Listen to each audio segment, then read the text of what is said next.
So now we will be moving on to your next topic, that is effect of fraud and misstatements on audit strategy. Now let's look into what can be the possible effect of this particular fraud or misstatement on the audit strategy.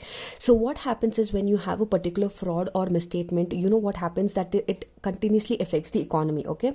But what happens is when it affects the economy, you'll have huge losses. You will, it weakens the social stability, threatening the democratic structures, that you will have continuous loss and trust in the economic systems. It lead to corruption, okay? It lead to compromising in economic and social institutions. So this is why this is how fraud and misstatements negatively impact the entire economy. So in order to detect the fraud, the auditor must obtain and maintain an attitude of professional skepticism, meaning that he has to always be aware that in any organization, while he's carrying out auditing, there is a possibility of fraud or misstatement. Not telling that every organization will have fraud or misstatement, but possibility is that he should be aware that he needs to check all the frauds and misstatements based on the past experience. Like he would have worked for the same organization, and in case if the same organization, in the past have had any material misstatement or any fraud, he needs to be a little alert that this time also they can have,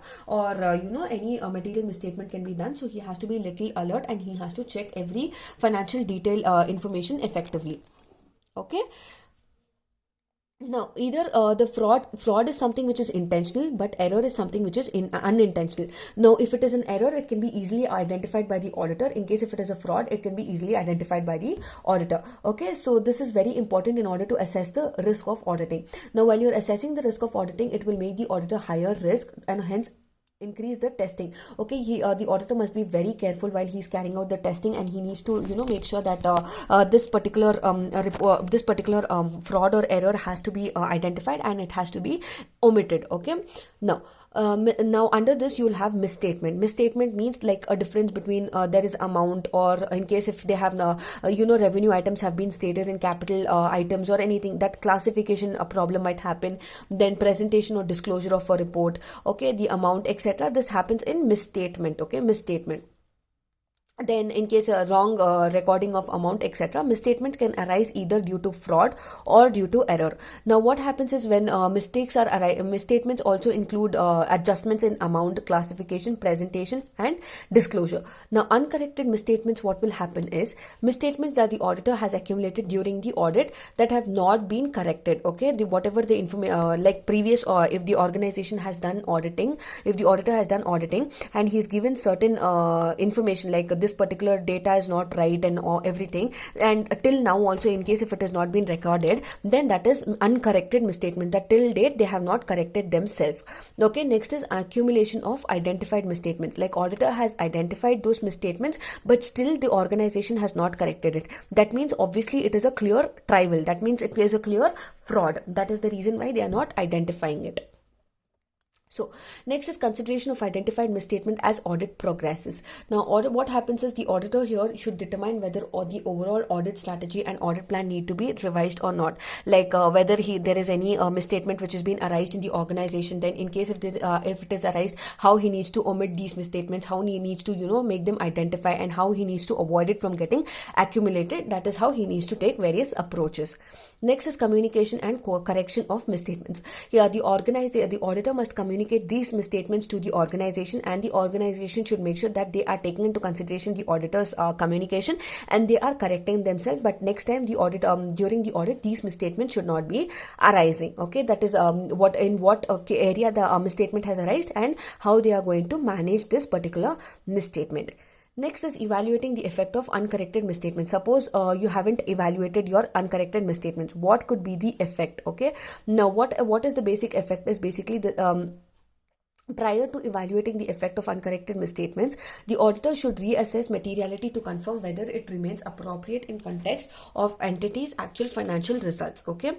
Then when there are uncorrected misstatements, what could be the possible effect is the size and nature of misstatements both in relation to particular classes of transaction, accounting, balance or disclosure and the financial statements as whole, and particular circumstances of their occurrence. That is basically it will have an impact on the organization at large, and also it will have a negative impact on the economy as we saw in the previous slide. Next is the effect of uncorrected misstatements also lead to prior periods of relevant classes of transaction, account balances, or disclosure of financial statements. Like you will have problems in at detecting your profit and loss. Now you will have the problems in detecting your financial position. Okay, this will happen in terms of if you haven't corrected your material misstatements, like whatever the auditor had stated in the prior auditing. Next is responsibilities of internal auditor for prevention and detection of fraud and error. So you are talking in terms of internal auditor. Now what is the internal auditor? Firstly, they have to, the executive board has the final responsibility of implementing the mechanism of detecting and preventing. Okay. So firstly, the board will be in charge keeping certain people, that is internal auditors, on these particular boards, and these particular auditors will, have to identify the fraud and have to detect the fraud. Secondly, the committee also has a role to play, that is they have to identify like whether the fraud is being conducted, whether the fraud or misstatement has been done on intentional basis or not. Okay, they have to monitor, they have to actively monitor. Okay, next they have to see what is the risk which is involved, etc. So these are the responsibilities of the internal auditor. So know the responsibilities in general. You do not have to mug up everything. Next is assessing the fraud risk. Once you have got to know that this particular risk or fraud has been done, you need to assess it and you need to take necessary action against this in order to avoid and remove this particular fraud, and make sure that this particular fraud or error does not happen in future circumstances, in future situations. Okay. Now, next is fraud risk assessment in 7 stages. Okay, next you have the assessment of fraud risk in 7 stages. Firstly, you need to organize the manner of how you are assessing the fraud. Firstly, you need to read the transactions, whatever you've recorded. Based on the transaction, you need to, have everything in a chronological order. You need to assess your fraud in a very chronological order to see like, you're not missing out on any information. So you are organizing the entire data to assess your fraud risk. Okay. Next is determining the process, like in what process you will go, whether you're going in a chronological order, or how you're going, whether you're going organizational unit wise, then how you're going on a location wise. Okay, then perspective of the value of transaction balances, etc. How you are going accordingly, you are going to determine the entire process, whether you'll go from every department wise or you'll go from any account wise, etc. You are determining the process. Next is identifying possible fraud schemes and scenarios.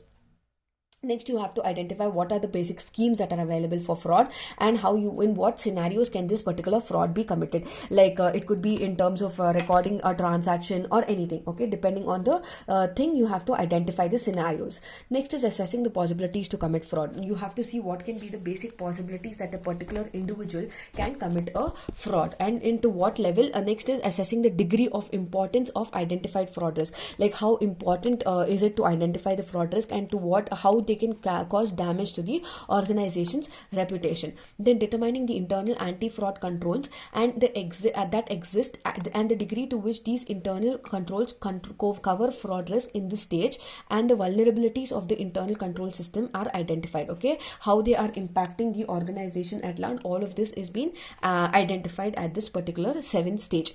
The last 7th stage is formulating or modifying the audit plan based on the audit results of assessing fraud risk. Okay, they will see what is the audit, how they will carry out, they will plan effectively, like how they have to identify the risk, in what manner they have to go. Then once they have finalized their plan, they will see, they will implement to see whether they are able to find out that particular fraud, and they will also see the results, and they will keep they will also follow up with this particular method in order to avoid future frauds or risk. So this is the 7th stage fraud risk assessment process. Next is responsibilities of external auditors for the prevention and detection of fraud and error. So detection of fraud and error, these are the responsibilities. These could be stated in your general terms also, if based on your understanding, but here it is according to the various standards. Like external auditor, as we all know, he is someone who has been appointed from outside the organization. He can be appointed by the board of directors, or he can be appointed by the government. Okay, for a particular company. The external auditor is basically what is his responsibility is, he is responsible for obtaining any sorts of any sort of material misstatement. He needs to check if there is any fraud. Okay, he has the responsibility, he needs to check the risk of material, etc. Then he also needs to have a professional attitude. He needs to he needs to report whatever the frauds and errors are. He needs to carry out he needs to make sure that he's communicating it to the client effectively, and he has and he needs to do his work with utmost integrity and honesty. Okay. Then ISA 315 helps you in identifying the. Firstly, it says that the main responsibility of the external auditor is he needs to identify and assess the material misstatement and risk. Next, he should be able to assess the he needs to identify through inquiry how he needs to assess these risks, how he needs to avoid this particular risk and fraud, and how he needs to convey this to the organization. Then, despite of these requirements, owing to the inherent limitations of an audit, there is an unavoidable risk. At times, as we all know, like even after you taking so many precautions, at times the auditor might tend to miss out on certain information, and he will fail to recognize a particular risk. So that is the reason why, like despite of requirements, also there is certain times that auditor fails to recognize the risk, but he should make sure that he is recognizing this risk and he is planning out the auditing activity effectively.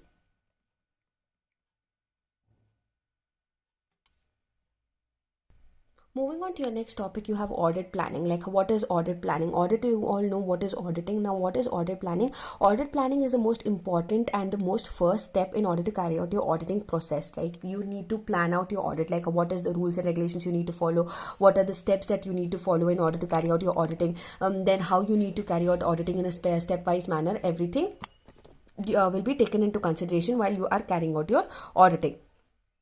Okay, then audit you need to the auditor needs to follow certain guidelines in order to keep his plans. Then he needs to follow rules and regulations. Then he needs to see in what circumstances how he needs to carry out your auditing. Then what is the cost that will be involved in auditing. Then what is the reasonable level. Then how he needs to avoid misunderstandings with the client, etc. Then auditor should also properly plan the audit. The standard describes the auditor's responsibility for properly planning the audit.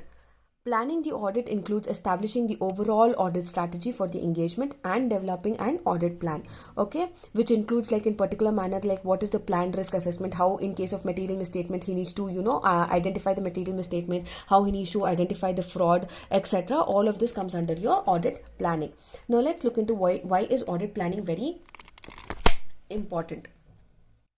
Okay, why is audit planning so important? Now, audit planning is important because it will help your auditor to devote appropriate attention to important areas. Like, he will know in what areas he needs to focus more attention, and in what areas he has to concentrate more. Like, what are the areas in which the fraud or errors might occur. Then helps the auditor to identify what are the problems that are occurring. Then also will help the auditor to organize and manage the audit engagement effectively. Then he will also be able to select the engagement team members effectively. Like, he will also know, while he's planning the auditing, he will know what are the rules and regulations that needs to be followed. Then on what basis that members on the particular team have to be selected, what should be the capability of a particular team member, then what are the risks associated. Then it will also help him in supervising the audit engagement and reviewing the work. Also, it will enable the auditor to assist where applicable in coordination of work done by experts. He will also be able to assist the assist the experts in carrying out the auditing when the auditing is planned very effectively. So this is why there is a lot of importance in order to carry out your audit planning, because planning is the first step before they start up any activity. So before you start off any activity, planning is the most and the foremost important step. Next is your next topic is your need for audit planning procedure. Now, why do you require an audit planning procedure? Is basically you need to discuss this particular procedure with your clients, whether the client is, you need to understand the nature of the client's business. You need to understand how much cost will it be, will be involved. Then you need to identify whether the client will be comfortable with this kind of procedure or not, and whether this particular procedure of auditing will be suitable to the organization or not. That is why audit planning is important. Next is review of audit documentation. You need to review all the documents, whether all the documents are available in order to carry out accounting, whether it is your financial statement, profit and loss statements, your capital account, revenue account, etc. Whatever information is required for your auditing. Next is your recent development, like whether the company has undergone any mergers, amalgamation, or if it has introduced any new products or introduced a new service from the all of this recent developments of a company will also be taken into consideration, whether the company has purchased any new machinery or has entered into or invested into new projects, etc., will also be considered. Next is interim financial statements. Interim financial statements is basically to identify the accounts and transaction which differ from the expectation, like what is the actual and what is the expected financial statements. This is the interim financial statements. Next is your non-audit personnel. Non-audit personnel is basically your accounting firm which is provided with tax, like such as tax preparation, whether the client whether the organization has paid the tax, whether the to the client should be identified and consulted to learn more about the client. Like non-audit personnel means even on a professional and unprofessional basis, you need to understand what the client wants and what you need to maintain good relationship with the clients. Next is staffing. Staffing basically like how you need to conduct a staff meeting, how you need to discuss about your audit engagement reports, then who will be your employees in the organization, what are the capabilities that the employees might need to have, etc.